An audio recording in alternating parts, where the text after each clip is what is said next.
Hello and welcome to China Shortcuts, the European Chamber's weekly catch-up on China's business landscape. This episode was recorded on 4th September 2025. Data released by the National Bureau of Statistics on 31st August showed that China's manufacturing activity continued to decline for the fifth consecutive month in August as demand remained subdued. The official Manufacturing Purchasing Managers Index, or PMI, stood at 49.4 points, below the 50-point mark separating growth from contraction. The headline index improved 0.1 percentage points from the previous month. This was largely due to an uptick in production. However, while the decline in new orders narrowed from the previous month, the corresponding subindex remained under 50 points for the second month in a row. Employment levels in the manufacturing sector shrank further from July. The non-manufacturing PMI, which comprises services and construction data, indicated an increase in activity, rising to 50.3 points in August.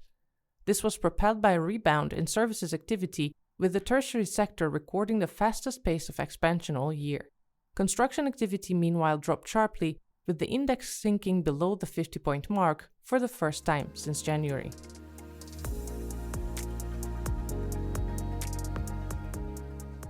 A private survey conducted by S&P Global in affiliation with the Shenzhen-based financial technology company RatingDog found that the manufacturing conditions in China improved in August as production, boosted by an uptick in demand, returned to growth. The RatingDog China General Manufacturing PMI, previously known as XINHE Manufacturing PMI, stood at 50.5 points in August. This was primarily attributed to a spike in new orders, with the rate of growth the fastest recorded since March. Survey respondents highlighted that this was propelled by an improvement in domestic demand, with new export orders falling slightly. The overall improvement in manufacturing conditions, however, was not enough to put a stop to a decrease in staffing levels in the sector, which continued for the fifth consecutive month.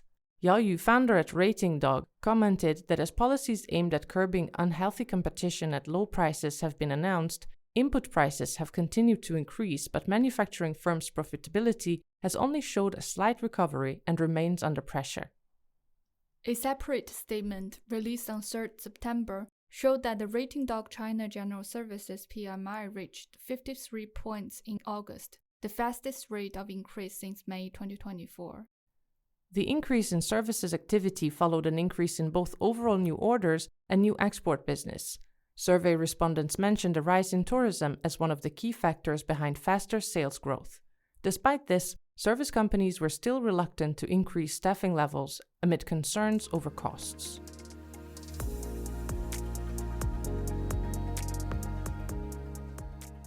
On 28 August, the Central Committee of the Communist Party of China and the State Council jointly released new guidelines on advancing the high-quality development of China's cities. The Opinions on Promoting High-Quality Urban Development sets a 2030 deadline for achieving foundational progress in this area and calls for a modern urban model with Chinese characteristics to be basically realized by 2035.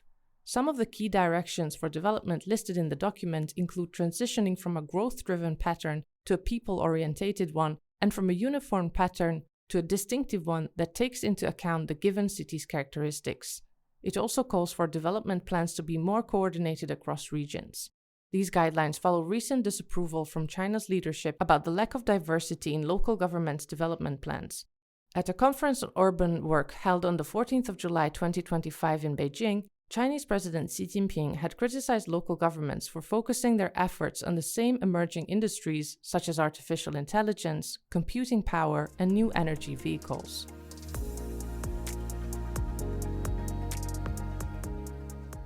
The 87th edition of the Chamber's bi-monthly digital magazine EURObiz focuses on China's summer economy and features some of the highlights from the Chamber's recent business confidence survey.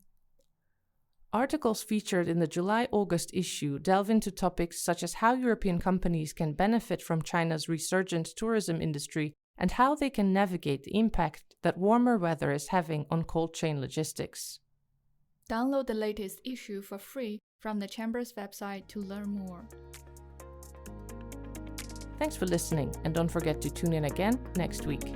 In the meantime, please find useful links in the episode notes.